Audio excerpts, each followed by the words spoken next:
အနေနဲ့ online မှာ business တစ်ခုကိုစတင်ခြင်းပဲပဲဒီနေ့ခေတ်မှာ opportunity တွေကအရန်များလို့တဲ့အချိန်မှာဘယ်ဟာကိုစတင်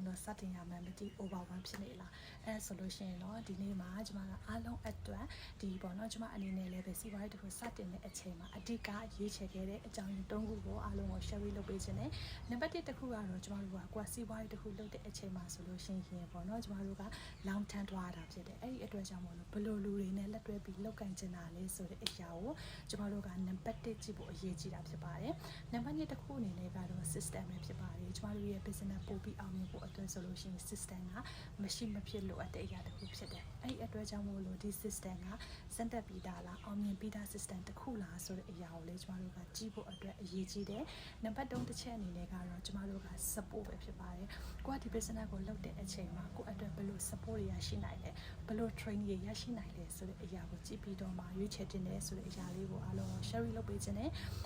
တဲ့အနေနဲ့ဒီအရာ၃ခုလုံးပါပြီးသား business တစ်ခုကိုအလွယ်တကူတခါလေးစတင်ခြင်းနဲ့အရှင်ယူခြင်းနဲ့ဆိုလို့ရှိရင်လည်းပဲကျွန်မလုပ်တဲ့ဒီ digital marketing လုပ်ငန်းအကြောင်းကိုအချိန်မီဆက်သွယ်မြင်လို့ရပါတယ်ကျွန်မအနေနဲ့က mentor တယောက်အနေနဲ့အကောင့်စကိုညီပေးတော့မှာဖြစ်ပါတယ်ကျွန်မရဲ့ website ဖြစ်တဲ့ www.ttcenter.com မှာနာမည်နဲ့ email ထည့်ပြီးတော့မှလည်း register လုပ်ပြီးလေ့လာကြည့်လို့ရပါတယ်အားလုံးပဲကျေးဇူးပါပါ